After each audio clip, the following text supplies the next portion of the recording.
tous, c'est Ange. Je vous propose ce soir de m'accompagner sur la réalisation d'une des doubles pages de mon projet Patchbook. J'ai au préalable réparti les photos sur les doubles pages, donc j'en suis à la phase décoration, assemblage de chaque double page.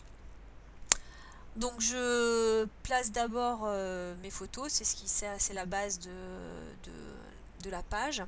Et ensuite, je cherche quels sont les éléments de décoration que je vais placer, sachant que je suis restée très sobre. Donc là, sur cette double page, j'ai décidé, comme il y en a deux sur le même projet de patchwork, de mettre une sorte de rabat, une petite fenêtre qui découvrira la deuxième photo en dessous. Donc voilà, donc je suis allée sur Silhouette pour découper cette page supplémentaire ainsi que deux porte-étiquettes pour les titres, pour les étiquettes titres de mes deux pages, puisque j'ai choisi les étiquettes. Donc je reviens une fois que mes pages sont découpées sous Silhouette, donc je vous ai passé cette étape-là. Et puis je poursuis en regardant à quoi ressemble la page avec les éléments de base, qui sont donc les photos, les étiquettes, et puis éventuellement ce qui me sert de support pour les multiples photos. Et ensuite, je cherche ce que je peux rajouter comme petits éléments décoratifs. Donc là, j'ai longuement cherché ce que je pouvais mettre comme bouton, comme pour faire une sorte de porte, mais soit le bouton était trop épais, soit il était trop petit, soit il était trop gros. Voilà, j'ai finalement choisi un bouton en bois en forme de dé à coudre.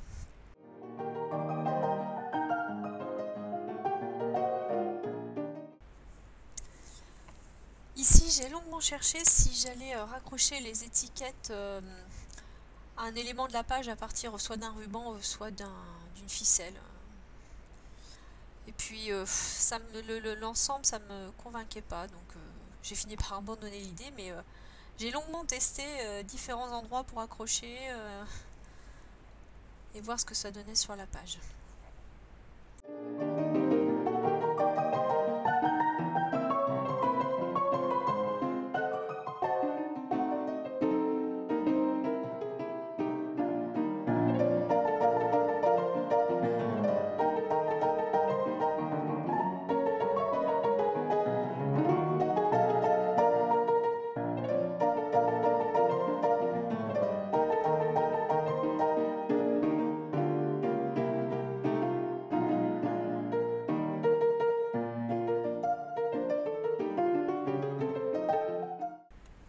Globalement, je suis restée sur quelques éléments simples pour la décoration, donc les boutons fabriqués en papier avec la silhouette, les porte-étiquettes, les étiquettes, les petits embellissements en bois, et pour finir sur chaque page, donc des tamponnages d'un set de tampons de chez Toga, le Miss Couture. Donc voilà, c'est en général ce que j'ai utilisé sur chaque page.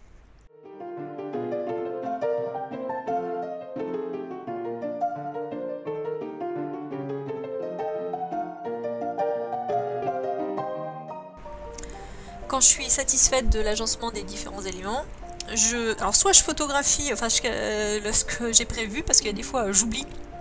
Et puis par exemple sur cette page là, je me suis rendu compte à la fin que j'avais pas tout à fait comme au début. Donc soit je photographie, soit je me lance directement au collage. Donc double face, double face, double face. Alors j'en suis très satisfaite parce que la colle c'est bien, mais ça gondole d'abord, et puis quand on en fait beaucoup sur de longues sessions, on a de la colle plein les mains, il faut aller se laver les mains 50 fois, donc le double face, ça c'est bien pratique. Donc en deux largeurs, j'ai pris du 3 mm et du 9 mm. Donc la bande renfort intérieure qui donc se trouve sur chaque page, et l'angle qui est donc toujours en bas pour les pages Oyster Blush et toujours en haut pour les pages Eau du Nil.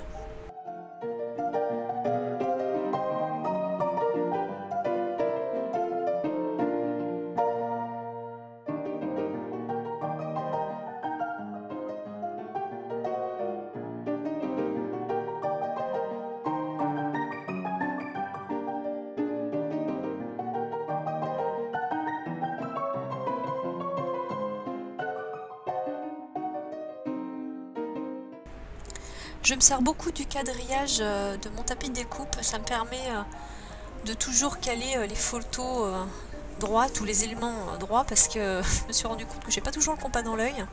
Donc tout ce que je veux droit, ben, je cale ma page et puis après je place la règle sur la page de façon à avoir toujours un trait de positionnement droit.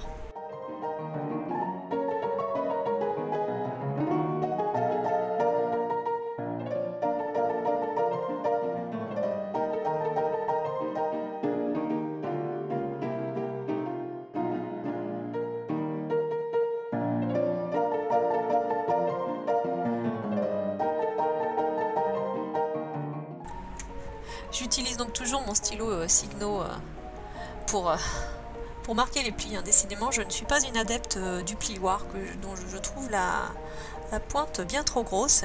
J'avoue que je préfère vraiment cette pointe bille de mon stylo. Finalement, le plioir, ça me sert à marquer le pli, à aplatir le pli, pas le marquer, enfin, pas le définir.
Donc j'ai fini une des deux pages, je passe à la suivante. C'est celle sur laquelle j'ai mis cette fenêtre, cette sorte de petit rabat pour cacher la deuxième photo qui est en fait le même projet.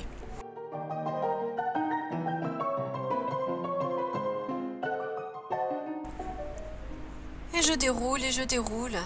J'en ai heureusement prévu du stock.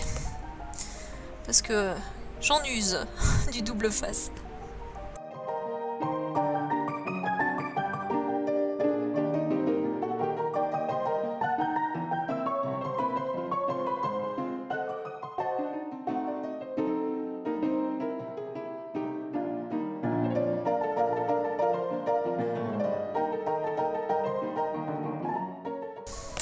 J'ai utilisé du double face pour coller le bouton en forme de dé à coudre et finalement une fois que j'ai fini la page, je me suis dit que j'aurais peut-être dû utiliser une mousse 3D pour donner un petit peu d'espace entre le bouton et la page pour donner plus cette impression de bouton de porte, de poignée de porte, parce qu'en fait là, on n'arrive finalement pas à gripper le bouton pour soulever la page. Donc c'est pas un effet très réussi, c'est joli mais c'est pas l'effet que je voulais faire. Sur le rabat de pliage, je mets deux attaches parisiennes, mais les mini de chez Tim Holtz. Alors c'est juste pour la déco, hein, ça n'a strictement aucun intérêt d'attache puisque comme j'ai laissé les pages simples sans les doubler, donc c'est juste pour la décoration. Je peux pas faire passer l'attache parisienne à travers la page. En revanche, comme ça met quand même un peu d'épaisseur, un peu de relief, quand j'utilise comme ça une attache parisienne, je mets une bande de papier Bristol sous le rabat pour faire de l'épaisseur entre les attaches parisiennes. Donc je les coupe en morceaux. Ça permet d'éviter qu'il y ait trop de creux et de bosses au collage du rabat sur la page.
Je disais tout à l'heure que quand la mise en page, la disposition des éléments est un petit peu difficile à mettre en mémoire, je faisais une photographie. Là par exemple j'en ai pas fait et j'aurais dû, parce que c'est quand j'ai eu fini que je me suis rendu compte que j'avais collé le porte-étiquette à l'envers et qu'au lieu de glisser l'étiquette par la droite, on la glisse par la gauche. Résultat, mon étiquette en fait rentre à l'intérieur du porte-étiquette par le mauvais côté, par le côté où normalement il y a le trou pour tirer, pour maintenir, pour mettre la ficelle.